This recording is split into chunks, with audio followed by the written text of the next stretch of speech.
So I made $1 million 10 different ways, and I'm about to show you how making $1 million is not luck. So the first way, which everybody knows, is through my property management company. So the very first thing that I did when I became an on-site property manager for somebody else is I started my own. And very quickly I learned that as I grew the company and I got to about 4,000 units, then my net was about $50,000 to $100,000 a month as I continue to grow. So my overhead grew, of course, but all I needed to do was grow the number of units that I was managing. So my very first $1 million business was a fee management company where I went out and found syndicators, just like a lot of you, people that knew how to raise money or people that didn't want to manage. I targeted the independent owner. I got as many of those accounts as I could, and I grew that business as fast as I could. I've had multiple businesses like that, and all of them produce anywhere between $50,000 and $100,000 net per month. Not to mention the fact of what the actual business is worth. The business itself is worth probably $5 to $10 million.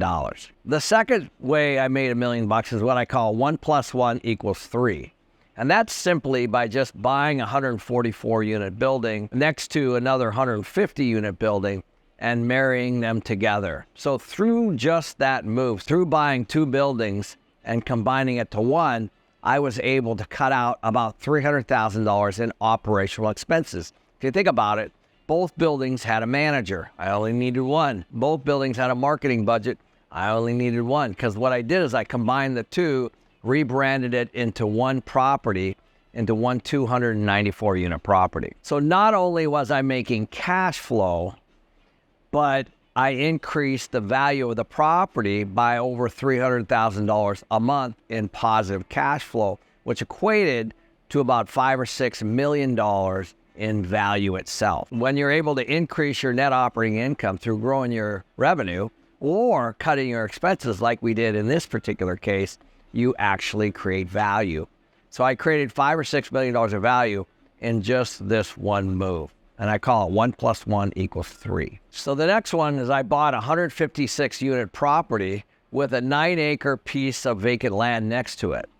So the intent was to develop the next piece, which I eventually did. I bought the 156 units, then I was able to develop about 148 more units. So together, when done, turned into about a 304 unit property. The best was I got the land for almost next to nothing because to the owner, it was deemed almost invaluable. So the cool part about buying an existing property and developing the second half is that now I don't have to build all the infrastructure.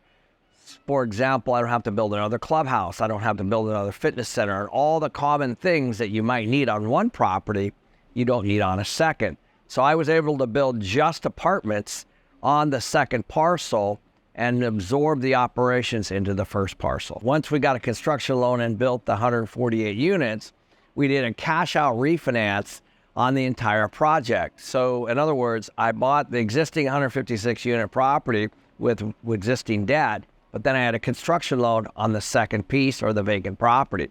I built that property and then I brought the whole thing to the lender once it was stabilized, and we did a big cash out refinance.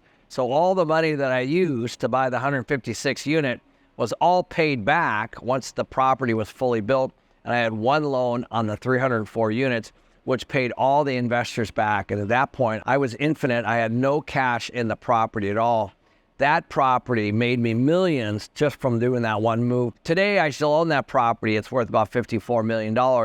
And I have debt of about 40. I have over 10 million of equity just sitting in that property. I've already been paid back. It cash flows, and I've got over $10 million in equity. The deal that I bought in Austin, Texas was a 256 unit property that had washers and dryer rooms in all the units. So 256 units had washer and dryer hookups and rooms, but no machines. And so I saw it as a huge opportunity. So what we did was we bought 256 sets of washers and dryers. Now that might not seem significant to you, but if you think about each tenant was going down to some laundromat somewhere between $10 and $20 a week they were spending on just getting their laundry done. So when I decided to buy 256 washers and dryers, I just put them in all the units for free. And the tenants were, of course, extremely happy. And then at the end of their lease, I started increasing their rents by $50 or $75 per month. Now, the reason why I could do that is because the tenant was already spending this money. In fact, it actually helped because now they had brand new washers and dryers in their units as opposed to carrying all their laundry down somewhere else. And so instead of paying somebody else, they were actually paying me through an increase in rent by just having washers and dryers in there. So if you take 256 units times $50 a month times 12 months, that equates to about $153,000. If you use a capitalization rate of, let's say, 5%, that's a $3 million value add. So by spending about $150,000 on washers and dryers, I was able to create over $3 million in value on just this one property. And don't forget, the tenants all paid that back in just about 1 or 2 years through an increase in rent as their rents rolled over. So from a customer standpoint, I call this a net-net. In other words, by purchasing the washers and dryers and putting it in each unit, I actually made it more convenient and better for the tenant. And it made their lives easier because instead of taking all their laundry and going down to a local laundromat, they were actually paying me through an increase in their rents when I just bought the machines for them in advance. So this is a traditional value add strategy, but I call it a net-net because the consumer actually doesn't feel any increase in their expenses because they were already spending that money anyway, getting their laundry done somewhere else. The fifth one is what I call change of use. So this is when you find a piece of property and change the use. In this particular case, I started buying apartments in Las Vegas, in Scottsdale, in Portland. And what we would do is we would buy apartment buildings for about $100,000 a unit. Now, this is 20 years ago. And I would sell them as condos for $200,000 a unit. So the math seems rather obvious. So I'll just focus on what I did in Las Vegas. I bought 2 properties there. One was 480 units and the other was 376 units. They were both apartment buildings and they were both about $100,000 a unit. 856 units, so I bought those for about $85 million. Now the goal, of course, is to sell all of those off as condos. And easy math is $171 million in condo sales. Buy 2 apartment buildings for $85.6 million, sell them off as condos as $200,000 a unit at a total sales price of $171 million. So how do you take an apartment building and sell them off individually? It's mostly legal. You have to put a condo map on the whole project, create CC&Rs and bylaws and all the things. It's mostly all legal. Now, instead of having one title for, let's say, one 480 unit project, I actually have 480 titles. So essentially, each unit, whether it's a 1-bedroom, 2-bedroom, or 3-bedroom, all has its individual title. So almost all of it is legal. But the interesting thing is the consumer doesn't even see it. It's still the exact same property. So all I did was take an apartment building, take the word apartments off, put condominiums up, and then have all the legal work done so that now somebody can buy an individual unit. So yes, I had to set up an HOA and all that stuff, and I had to learn how to do all this. So when you're doing a condo conversion, of course, it's very different because you're going from a renter to a homeowner. So once you get through the legal, you, of course, have the renovations, and then you got to sell them to the public. And in this particular case, we were selling them to people that wanted to live there, but also just investors that wanted us to manage the renters. So they wanted to buy them as cash flowing passive income. So those were our 2 buyers. So once we converted the apartments to the condos and put all the legal work in place, we started the renovations and we started the sales. At the end result of this whole project, we profited a little bit over $30 million on both projects when we sold out. I learned that there were 2 problems. Problem number 1 was that the investors wanted people to manage their individual units. So if I sold a $200,000 property to somebody that lived somewhere else, they wanted a local property management company. Inside of the condo conversion business, I created another business called Investor Management Services. This is a $6 million business that I created. So of the 856 units, about 500 of them were sold to individual investors. At the time, individual investors were flooding Las Vegas, and they all wanted to be there because each property cash flowed when you looked at the mortgage plus the rent. So what I decided to do was I decided to create a company called Investor Management Services. So I pre-charged each buyer $2,000 at closing. So if somebody came to buy one of my condos, I said, I can also offer you management services through investor management services. You have to prepay 1 year's management fees. So I took the $2,000 for 1 year's management times the 500 sales, and I had $1 million of cash just by doing this, all pre-funded by the sales that I was already doing from the condo conversions.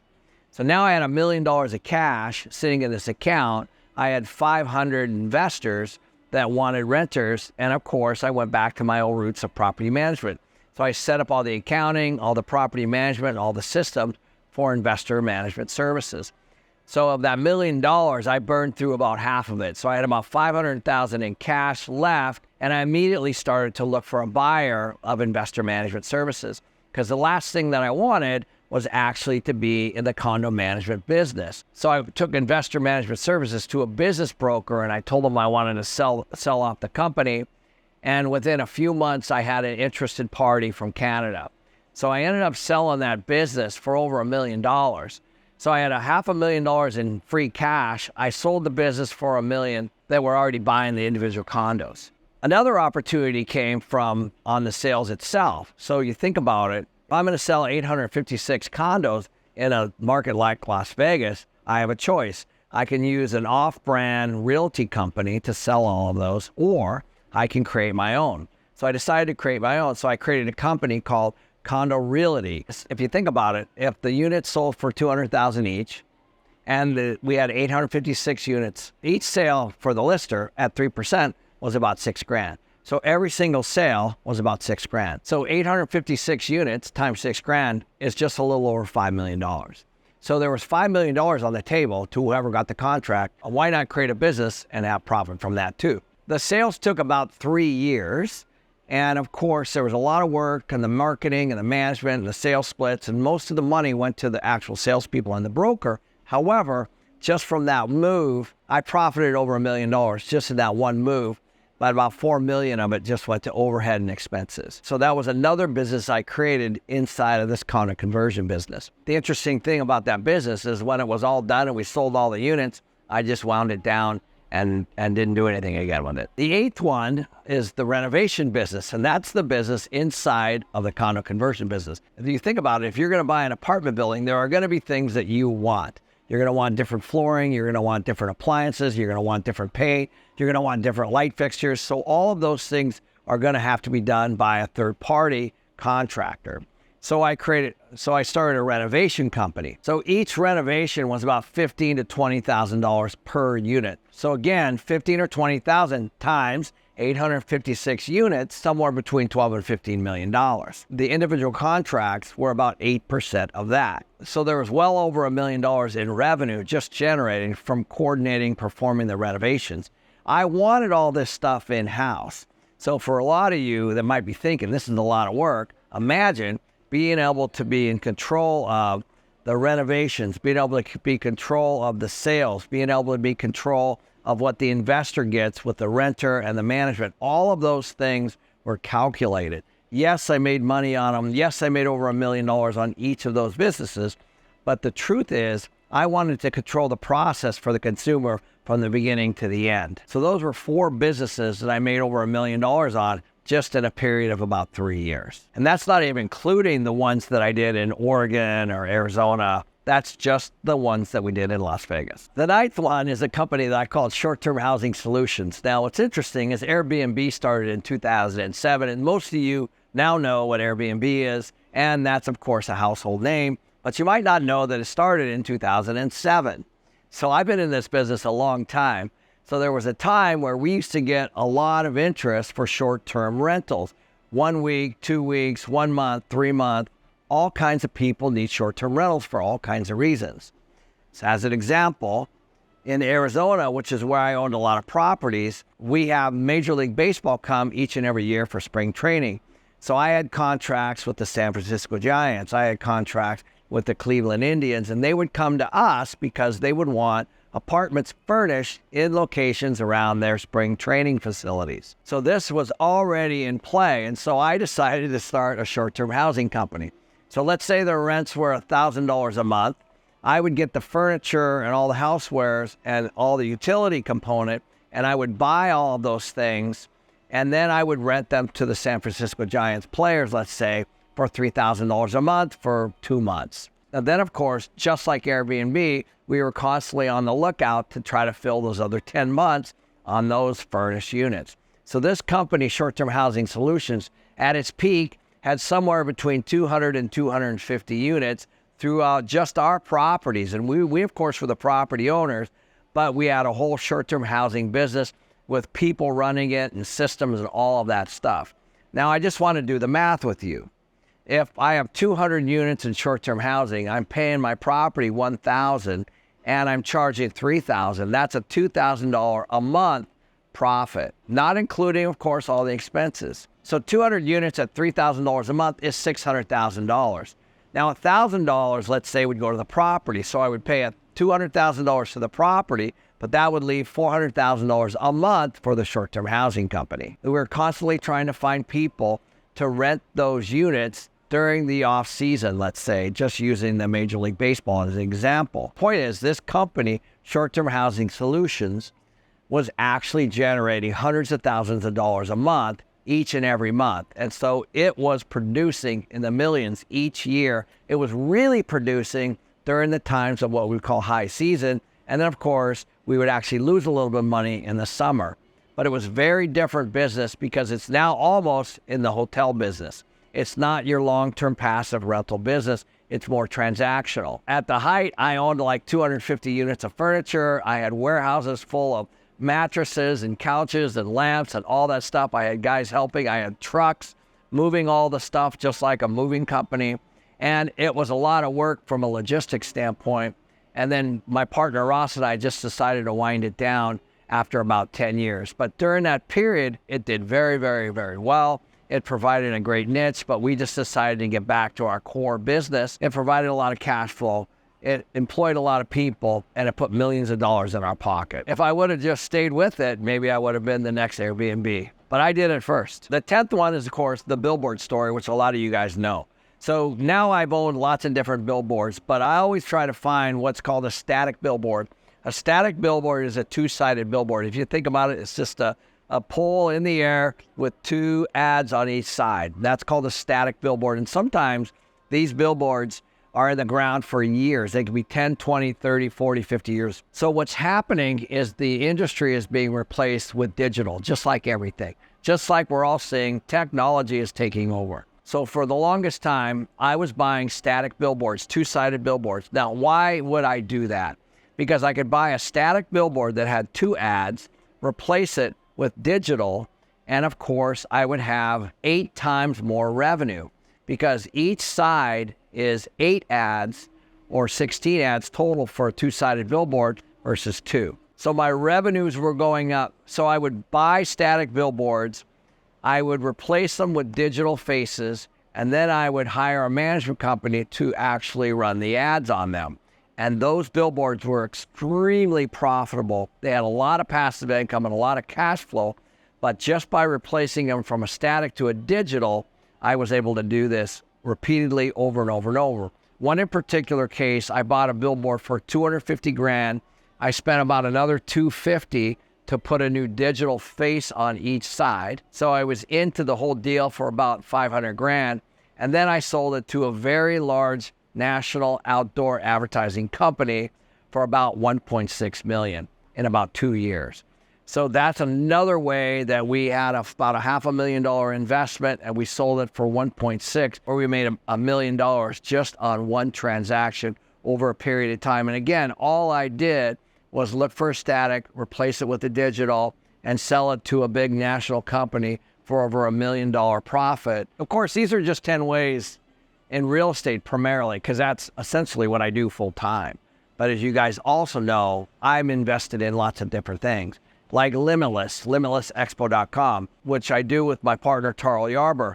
That business alone does several $1 million in gross revenue and produces well over $1 million profit each and every year. And that's just one weekend a year. That I'm in my 3rd year of doing it, and that's another business. All the operating expenses are almost completely paid for by the sponsors, so that the ticket sales are just gravy, and that's actually where the real profit is. Now, of course, it doesn't come without a lot of risk.